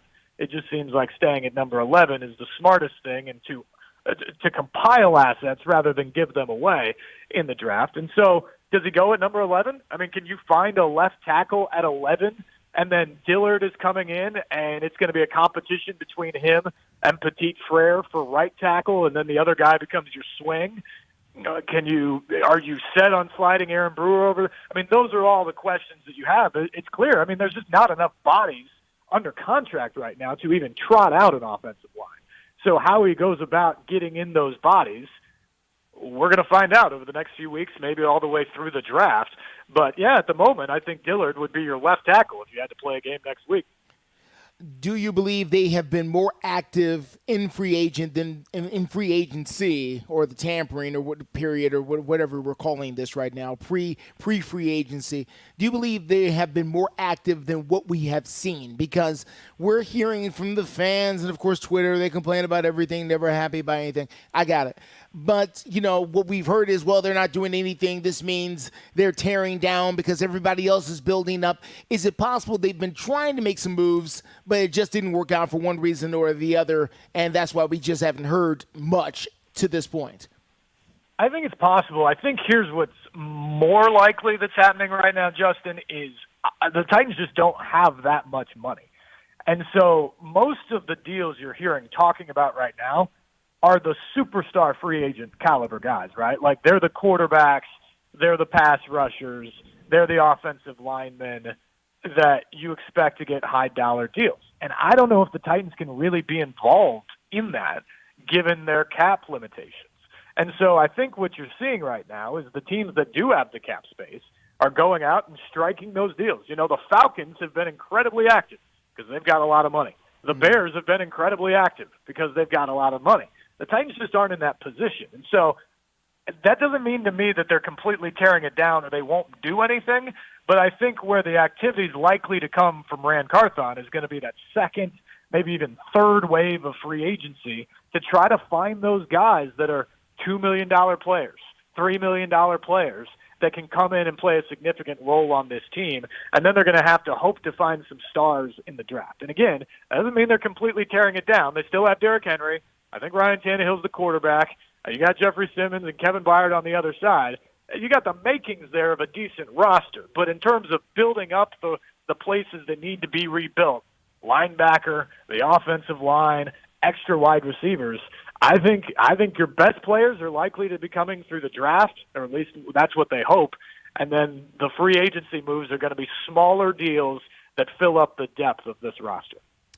David Long Jr. has been tweeting out, he thanked the Titans and the city of Nashville for all the love over the years, but he also wrote, "You would have thought I tore my ACL the way they were treating me. Wild," is what he wrote 4 hours ago on his Twitter account. He clearly feels, pardon my language, some kind of way about what has been said about him by the head coach there, even though it was rumored that he wanted to stay here. Once you come out with something like that, I'm not sure you can heal it. Maybe it was just time for him to kind of move on at this particular moment, and I guess that's kind of what the room was reading there with that. Yeah, well, first off, Justin, I think you're okay with the FCC with some kind of way, so good job with that. But secondly, yeah, I mean, look, David Long is hurt because he came in here and he outperformed a 6th-round draft pick at a team that gave him a shot, and he became a starter, and he was a productive player. And he's hurt that they didn't want to keep him around. And I think that's fair. But I also think he's looking at it, with a different value at the linebacker position than anybody else's, as we just talked about a moment ago. He didn't tear his ACL. I think he's fine going into OTAs and going into training camp. But again, he's an undersized guy with soft tissue issues that's kept him off the field for almost a full season in the last 2 years. What level of faith do you have that he's going to be able to play 17 games this year in Miami? I don't have a high level of faith in that. I don't think the Titans have a high level of faith in that. And based off the market, it doesn't seem like many other people do as well. No. And so I don't think it's some view that David Long's never going to be able to play football again because he had like reconstructive leg surgery or something like that. I think he's going to be able to play. The question is just, can he continually be on the field, and can he play at a high enough level to merit some kind of money? You know, the Dolphins think he can fit into their defense, and that's why they gave him a 2-year deal. He's going to go down there, and I think he'll be somewhat productive. But my guess is at the end of the deal, you're not going to think, oh, man, he far exceeded what an $11 million contract will be. I think you'll just think he's another middle linebacker in the NFL. All right, let's wrap up with this, Steve. What is the faux signing right now that you see that jumped out at you? What is the soon-to-be real signing anywhere? I mean, around the league. What is? It can be a trade, can be whatever. What have you seen thus far this week as we sit here on this Tuesday afternoon that has jumped? If you only could pick one, which one is it? Gosh, that's a great question. It's hard. I mean, I was kind of interested in Jonnu Smith reuniting with Arthur Smith. I don't think that's like a game changer for the league necessarily, but it might be a game changer for Jonnu's career. I think Jesse Bates is a really sneaky good one in Atlanta as well. But gosh, if I had to pick one, and I'm probably forgetting something right now, but I may go with Jawan Taylor going to the Chiefs just because they're already good, obviously, right? They're the Super Bowl champs. They have a quarterback who's a transcendent guy for several years to come, and now they get a good offensive lineman that they lock up for several years and not at a crazy high price tag. Gosh, you know, you put him in front of an even better offensive line, and I think it gets scary to think of what Patrick Mahomes may be able to do. So that may be a little off the radar to me, but I certainly thought that one was intriguing yesterday. What's your gut feeling on what's going to happen with Lamar Jackson? Good question. I mean, I think eventually he signs. Really? With Baltimore? I mean, well, what's the option? You know, like I don't know. It's because it doesn't seem like other people are just jumping in line to bring him in, and he's such a specific quarterback. You know, I think he's a good quarterback, but you're not going to, if you've built your offense around Patrick Mahomes or Matthew Stafford or most quarterbacks in the league. I mean, even here in Tennessee, although he might be a pretty good fit here, but like most quarterbacks in the league aren't built like Lamar Jackson. They don't run like him. You don't have an offense like him, so you don't have pieces around him like he does in Baltimore. And so I just don't know how many teams look at him and say, oh, yeah, that's the perfect fit for what we want to do offensively. Baltimore does, because they've built the team around him already, and I think they understand that, which is why they've got so much of the leverage in this situation, and they get to sort of dictate the terms by the offers they've had. So, yeah, I mean, if gun to my head, I have to make a call. I think at the end of the day, he re-signs in Baltimore, probably not for as much money as he wanted, and the Ravens keep the quarterback that's made them, you know, one of the contenders, certainly in the AFC North, maybe the entire conference over the last several years. Yep. I'm intrigued to see how it all plays out. Definitely not a pool day today. Maybe a hot tub day? Oh, gosh, no. Hot tub? No hot tub. No hot tub. So no pool and no hot tub. I wish either of those were options, but we're not out of winter yet. So it's okay, though, because we have a lot of basketball to watch this week. So I anticipate being inside. Good point. Steve, appreciate the visit. As always, enjoy the NCAA tournament, and we will talk soon. Sounds great, guys. Take care. Steve Lehman, News Channel 5. Appreciate his visit. Well, we got a lot to talk about when we come back on the other side. We can also talk to you. 615-844-5600. We are at First Horizon Park. Belmont is out there warming up. Vanderbilt will get here shortly. And you'll hear that game right here on these airwaves starting at 6 o'clock. More of the McFarland Show next. With 13 locations nationally, including Smyrna, Star Leasing Company is a semi-trailer one-stop shop and the perfect place to build a career as a semi-trailer mechanic. Seeking candidates with all levels of experience, Star Leasing Company has a semi-trailer technician trainee program with sign-on and quarterly bonuses and other opportunities such as $1,000 for having a yearly physical. The package also includes 401k with company match, health, dental, and vision insurance, competitive pay with weekly paychecks, and paid holidays and time off. Star Leasing Company, not your typical semi-trailer leasing company. Visit starleasing.com to learn more. I always wanted to learn Spanish, but I never thought I'd have the time. Then I discovered Babbel. Babbel's lessons are fun. They only take like 10 or 15 minutes, and in 3 weeks, presto, you're starting to speak another language. Like magic. I love that Babbel's lessons aren't just robots talking. They're voiced by native speakers, so you get the pronunciation just right. And they're designed by real language teachers, so you learn how to have real-world conversations, things you'll actually use. It's incredible. After using Babbel, I'm ready to start having real conversations in French. There's all kinds of ways to learn. Use Babbel's podcasts or games or videos. You can even join live classes with a language teacher. If you want to learn a language, there's no faster, easier, better way than Babbel. Babbel. Babbel. Babbel, évidemment. Go to babbel.com to try for free. That's BABBEL.com. Babbel.com. Today on Hey Culligan, reverse to reduce. Here's Bob. Hey Culligan, I love fresh water, but I got plastic bottles coming out. Whoa, Bob, you are not kidding about the bottles. But did you know Culligan's reverse osmosis and always-on drinking water systems provide fresh, clean, delicious drinking water and help reduce the equivalent of over 15 billion plastic bottles from landfills worldwide? Holy, fresh, environmentally friendly drinking water. Am I right? Right, Bob. And we're already on the way. Let us help you out with a free in-home water test from a local Culligan water expert at Culligan.com. They say they'll get your biggest tax refund. Jackson Hewitt says your biggest tax refund guaranteed, and a chance to double your tax refund. Thousands in weekly prizes during the Double Your Refund sweepstakes. Your biggest refund times 2, twice the money, so forget about them. File your taxes on the double at Jackson Hewitt today. No purchase necessary to enter or win. Open to U.S. residents 18 or older who file a 2022 federal tax return. Promotion ends 4/2/23. Visit jacksonhewitt.com for rules.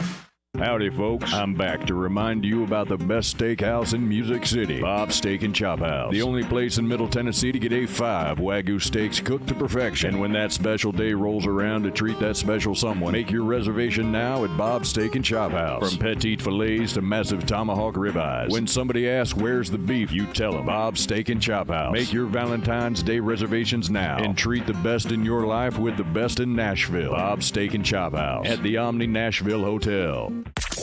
The Jim Rome Show. I get a lot of vacation. I understand that. However, I don't take a lot of sick days. These things are not one and the same. That was not like I worked 8 straight days or I worked Super Bowl Sunday. I think I'll give myself a day off. I earned it. Hey, and by the way, I could because I have those days. I pride myself in not taking sick days. I hate that. We usually grind through it. But honestly, it was the right thing. In that case, it was the right thing. The Jim Rome Show. Weekdays 11 to 2 on Nashville's Sports Radio.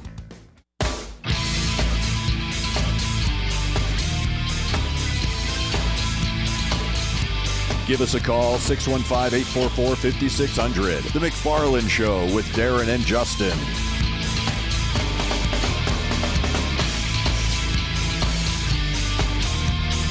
Thank you, Big Voice Guy. Back here on the McFarland Show. Justin, this is what I learned. I need to stretch more. And I know the show coming up after us, they stretch a lot there. Yes. In the afternoon. They are. But yes. I need to, literally stretch more. Not just put it in a show name. I need to stretch. Because we were parked in a spot that we were told it's probably best that we move our cars. Yes. And, I didn't want to miss too much of the show. So we complied. At the end. Yeah.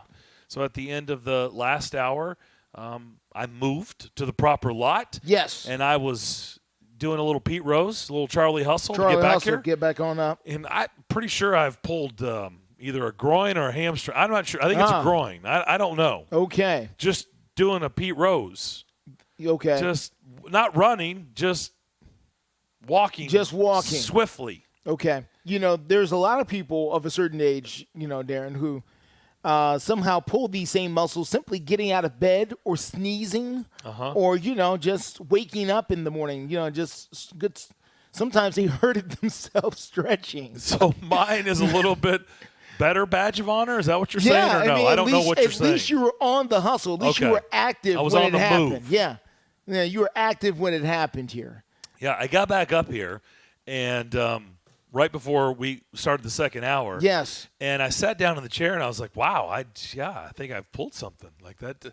I just don't feel very comfortable here. But you weren't winded. No, because I took your advice when you went and moved the car. Yeah. You took the elevator. Yes, but that's because of the way I saw you when you went down the first time and you came back up. I was like, yeah, okay, maybe that isn't the move to make here. Out of shape is also a part of the equation. Yes, as well. Yeah. Belmont is taking a little infield practice right now. It'll be Belmont and Vanderbilt. They have put away the football and actually pulled out the baseball here. Yeah, they were playing. The hockey players play soccer, and it looks like the baseball players play football. Yeah. Or at least that's what Belmont. And they weren't just tossing it either. Like, they were out there lining up against each other. Yeah. Like offense and defense, playing legit football. I mean, I was like, wow, this is what we're doing. Now, of course, Belmont doesn't have an actual football team, so maybe this is as close as they get here. Well, maybe that's a hint. I hadn't thought about that. Maybe that was a hint. Well, I hear Adam chuckling, like, what? They don't have a team. Like this.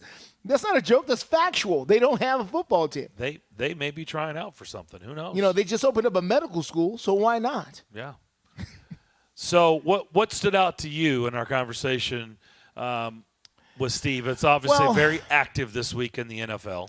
What stood out to me here is there's clearly more to come. And Steve's words are a good reminder about the fact that just because you see a bunch of guys getting signed right now doesn't mean these are the only guys available on earth, and you got to hurry up and get them or else they're all going to be gone. I know that's the way it feels sometimes during this particular period at the very beginning when there's a flurry of activity and your team isn't part of it.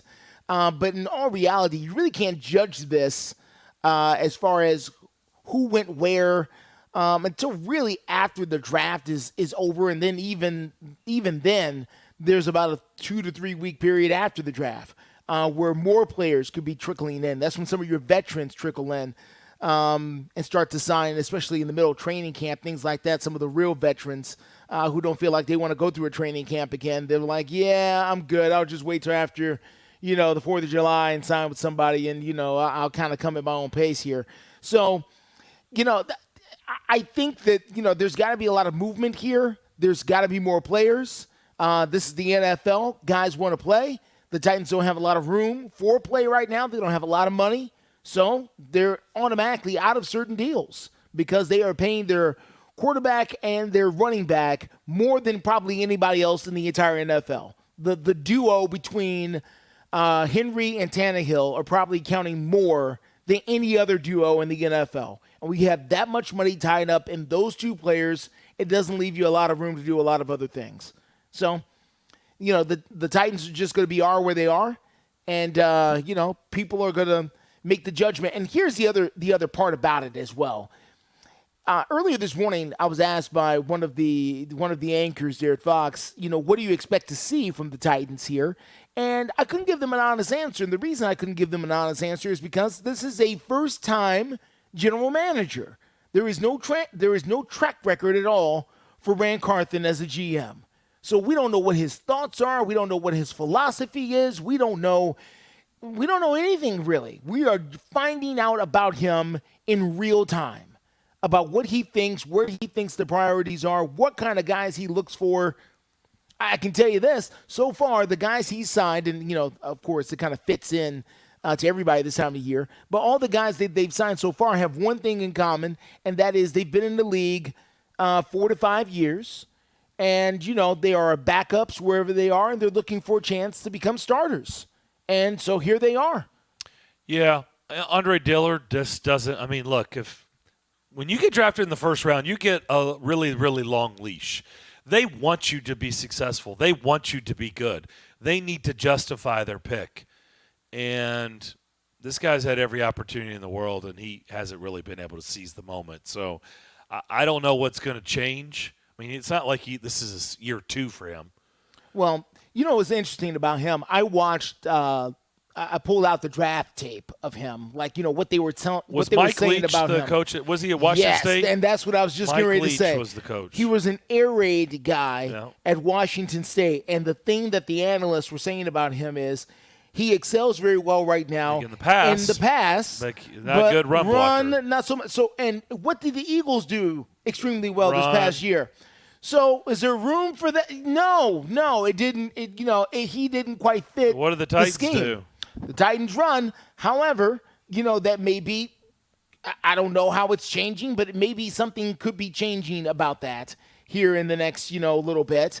And that's why they could be going in this direction. But I'm just saying this guy who was brought in doesn't have a long history of run blocking because that's not what he was asked to do at Washington State. And apparently when he got to the NFL, they were moving in that direction, and apparently he couldn't move with them. So he's a first-round talent guy that is, is going to try to find a new role here. And by the way, he can also move around, play different positions. So maybe he is not your left tackle. Maybe he is your right guard. Maybe he is your left guard. They've got plenty of openings. So, he can slide around and try to find somewhere to fit. They definitely have openings. It looks like the popcorn trail is leading to New York. It looks like it's leading to the Big Apple for Aaron Rodgers, if you believe the reports out there today. Has it finally happened yet? No, but we're still playing around. Apparently they're sniffing around. He's given them a wish list, a Christmas list. Yeah. Did the same thing in Green Bay, and this is who I need, and it includes Alan Lazard and Mercedes Lewis and I'm sure Randall Cobb's on there. He loves Randall Cobb. So the question, if they don't sign these guys, is he going to retire? Is that what that means? No, he's not walking away from $60 million. Well, he's not going to retire. So this is more of just a request more than I don't know. Aaron Rodgers is one of the best quarterbacks that we've seen in the last 30 years. And there's no question about it. He makes magic things happen at times. And if you're the Jets, you're looking for somebody to come in there and inject some life into your football team that you really haven't had. And so this is the ride you get on when you get with Aaron Rodgers. This is part of it. Everybody knows it. It's like LeBron or anybody else. You sign these guys, they become pseudo general managers of your team. They just do. And if you don't want that, then you don't want them. And it's fairly simple. So Titans fans out there, if you wanted Aaron Rodgers, just know that these were the kind of things he was going to do here as well as anywhere else he went. So, he feels like he is worthy of that kind of consideration when it comes to the roster.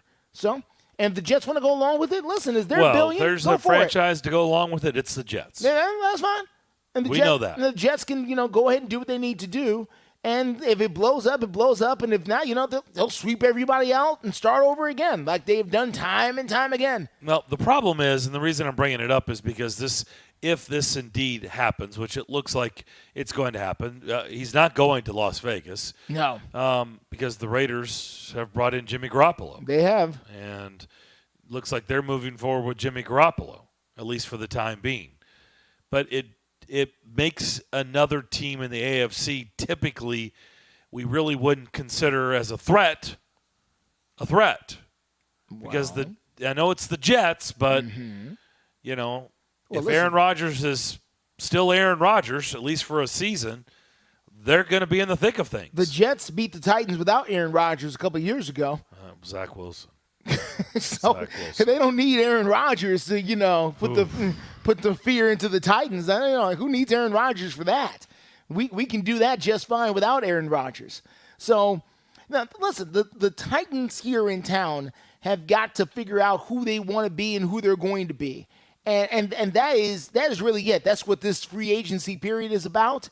They've got to work themselves out. And listen, it may not happen instantly. It may take a couple years. You got to get some of these contracts off the books, and you can't do it. You can't do it all at once. You could, but it would just be a mess. It would be a mess of the cap. And then you could throw yourselves into a worse situation by just cutting everybody. If you want to save some money, you can cut Derrick Henry today. You can cut Ryan Tannehill today. You can cut Kevin Byard today. You can cut everybody over the age of 29 and just cut them. and let them go, and we'll come out here with a bunch of rookies and second and third year players and give it a go. It would be fun for us, but I'm not sure how it would look on the field. Would it? What? Be fun for us? It'd be, fun is a interesting word. It may be not fun. It would be interesting to watch them go out there and fall and figure out exactly who they want to be here. But we've seen that, and I don't want to really go back to those times. I don't when remember they were anything. looking for guys? Yeah, I don't remember it being fun at all. Well, okay. They need to try with the young quarterbacks. Let's say it like that. And because when they were trying before, they were trying with the veterans. Trying is not Ryan Fitzpatrick. That's not trying. Well, in fairness, they've had better luck with the veterans than they did with the draft. The year with Gary Collins and Neil O'Donnell and Matt Hasselbeck. Yeah. Those were pretty good fill-ins. And Jake Locker, they did more than Jake Locker ever did. There's a couple of different versions of Gary Collins, as you well know. Well, 2010 Gary Collins was pretty damn good.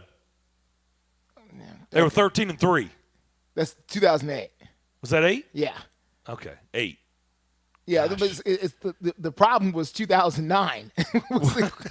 The problem wasn't 2008. It was 2009 and 0-6 and all that. No, that was not. No, he did it twice. Oh, that's right. Okay, you're right because they finished 8-8. That was the CJ 2K, right? 2009. Yeah. Finished 8-8 with a win in Seattle. Yeah. Yeah. And that was okay. So I'm just saying that it's a delicate balance. I know everybody is frustrated at a certain point. They want to do certain things. I'm just saying that it's hard to do in 1 year. And what the Titans probably need to do is going to take longer than a lot of people are willing to admit. And, there's going to be a moment of frustration between now and then.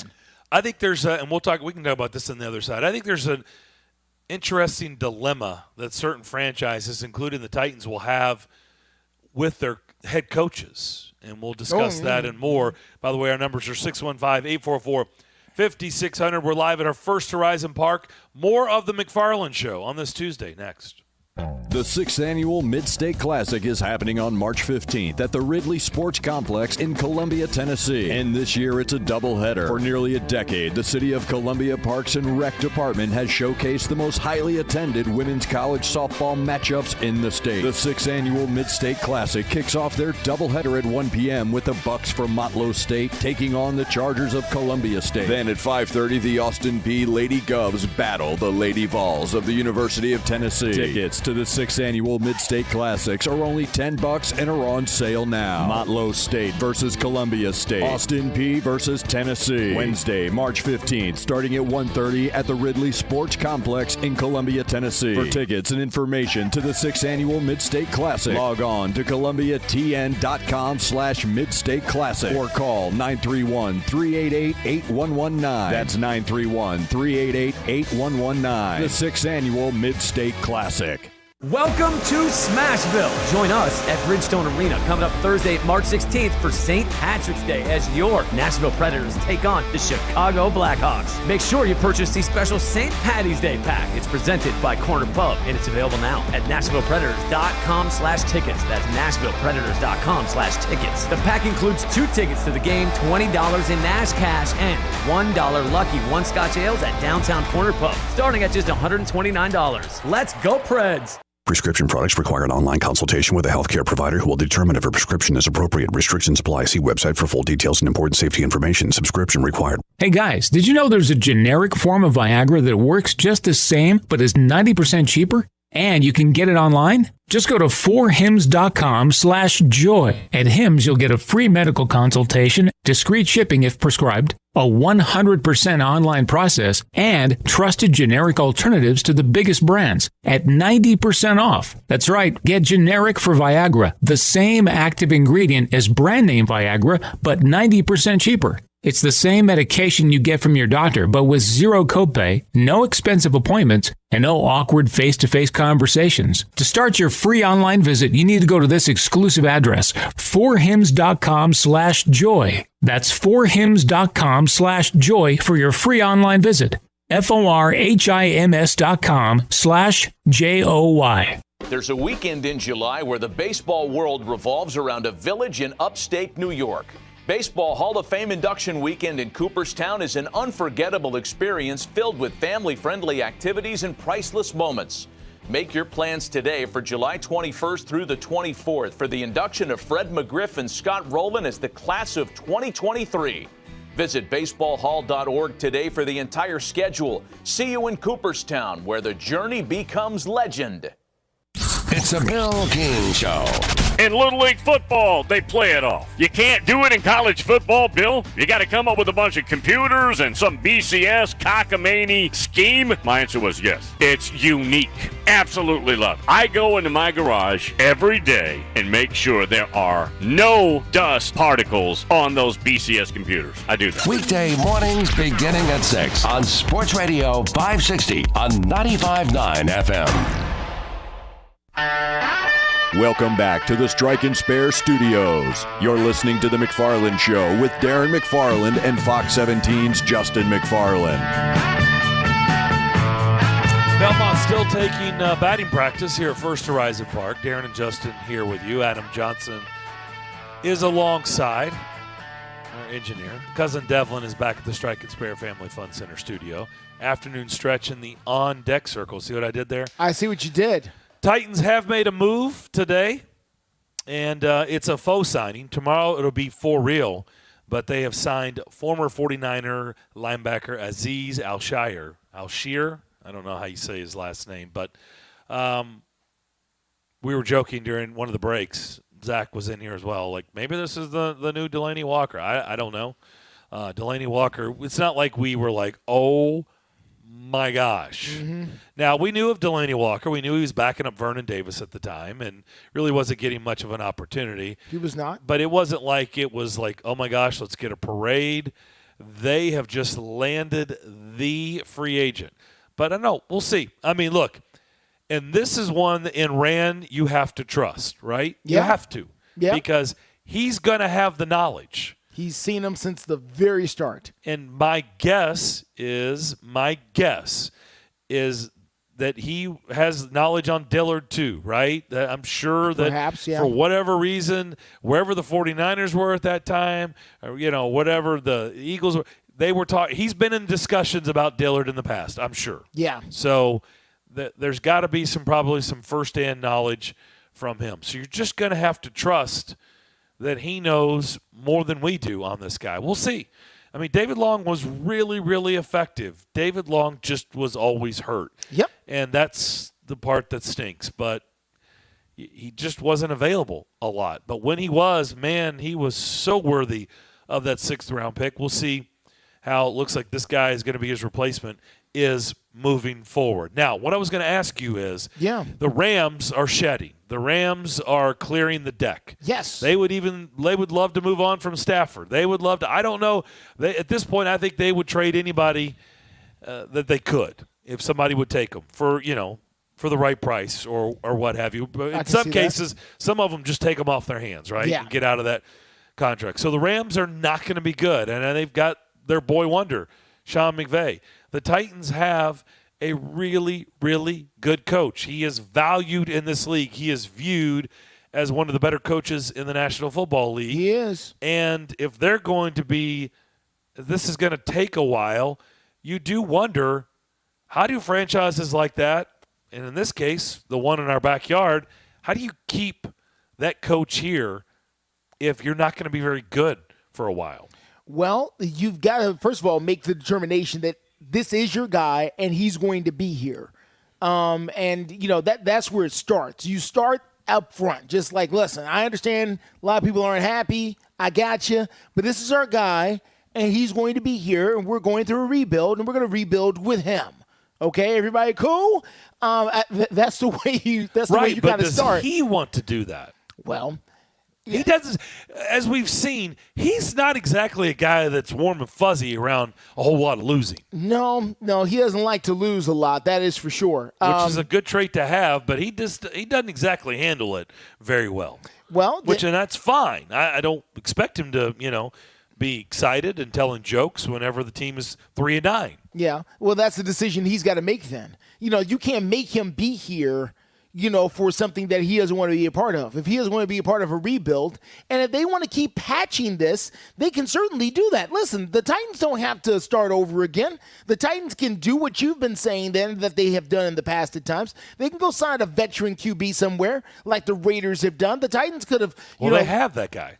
Yeah, no, I'm saying. But no, that guy is getting old even for a veteran. You can let him go and hit the reset button with, somebody who's younger. There was a reason why they found Ryan Tannehill to begin with. He was coming off of his first team while he was a starter, and now he moved on to his second team where he was able to work his way into be a starter. You can find that guy, a few places. Trust me, just wait a little bit. A few more will come on to the market where, he was big, got the big contract, and then flamed out. Didn't work out. Something happened. It didn't work, whatever. Listen, that could be Justin Fields in 2 years where, because the folks up there in Chicago didn't draft him. They've got a brand new head coach, a brand new GM up there that did not draft Justin Fields. They can decide in 2 years when it's time for his fifth-year option, you know what? Justin Fields is not our guy. We're starting over. Go!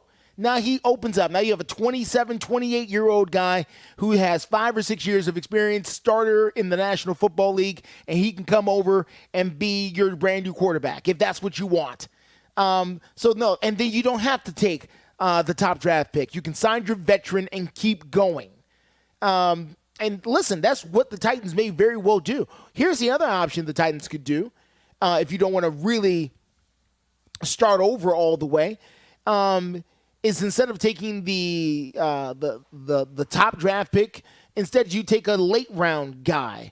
And when I say late round, I mean late first round. And then you hire a middleman, and then you bring in the late first round pick after he gets a year or so. So it's not a full rebuild, it's just a tweak again. So there are different ways of hitting. I think there's a lot of focus on this top 10 guy. And if you don't get the top 10 guy, then therefore you got nothing, and then you're just stuck. And I don't believe in that at all. Tim Corbin is in the house, and here comes his players. Vanderbilt is in the house as well. We'll step away, come back, and wrap up the Tuesday edition of the McFarland Show here at First Horizon Park. Don't forget Vanderbilt and Belmont tonight at 6 o'clock here on these airwaves. We'll be back. Grizz Nation. Let's pack FedEx Forum for a certified Western Conference showdown. Don't miss your Memphis Grizzlies Saturday at 7 as they battle the Warriors. Presented by Pinnacle Financial Partners. Catch all the action as the guys push for the postseason and get ready for the playoffs. Get hyped, get ready for a fierce showdown, and secure your tickets by calling 901-888-HOOP or shopping online at Grizzlies.com. From Nashville Sports Radio, WNSR. Hey guys, it's Zach. Gear up for golf at Play It Again Sports in Brentwood and Hendersonville during their March golf sale. Swing in and stock up on their huge selection of new and gently used golf gear and equipment. During their month-long March golf sale, you save 10% on all gently used golf clubs. They have the trained staff to help you find the perfect set of golf clubs, a golf bag, golf balls, or a travel golf carry bag for the upcoming season. And they will also buy the golf gear you're no longer using. That's right, every day, all day, you can get cash on the spot for your underused golf gear. They also buy baseball, lacrosse, football, soccer, disc golf, plate weight, hockey gear, and the treadmill that is transformed into a clothes hanger. If you have gear you no longer use or doesn't fit, trade it in for either cash or for store credit towards your next purchase. And you can trust me, not only am I a spokesperson, but I'm a customer. You can always find me in the golf section over at the Hendersonville store. Check out Play It Again Sports in Brentwood and Hendersonville. Tell them your friend Zach over here at Nashville Sports Radio sent you. That's Play It Again Sports in Brentwood and Hendersonville. Realtors abide by a code of ethics. This is Article 9 in action. Beth, a first-time homebuyer, knew nothing about the home buying process, except that she wanted to buy a home. But her realtor had the expertise to make sure Beth understood every document, even giving her copies to review with her lawyer so Beth could close on her first home with confidence. Complicated things explained in simple terms. The difference between an agent and a realtor is real. Realtors are members of the National Association of Realtors. That's who we are. Bundling car and renter's insurance with Geico is so easy, your neighbors are probably already doing it. But who? Look for the signs. Chances are they live in a home and have a car. They use money and enjoy having more of it. They probably drink lots of lemonade. Lemonade. And they've probably said something suspicious like, "I'm bundling with Geico," or "Stop spying on me with those binoculars." If so, you may want to ask them how easy it was to bundle with Geico. Bundling is easy with Geico. Just ask your neighbors. What's your next dream? Paying off your credit card, remodeling your kitchen, exploring the rainforest of Costa Rica? Whatever your dreams, they take some planning. And State Farm agent Austin Hardy is right here in the Middle Tennessee community to lend a hand. As your local good neighbor, he can help you look at the things you want to save for and come up with a plan to make those saving goals happen. Because your money should work just as hard as you to achieve your dream. So whether it's being free of debt or free to roam the world, call State Farm agent Austin Hardy here in the Middle Tennessee community. Like a good neighbor, State Farm is there.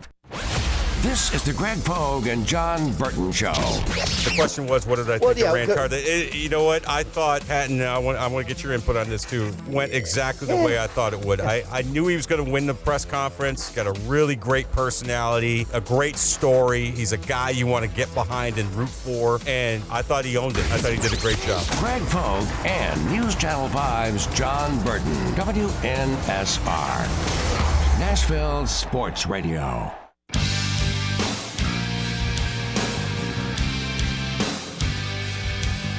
You're listening live from the Strike and Spare Studios, downtown Music City. It's the McFarland Show.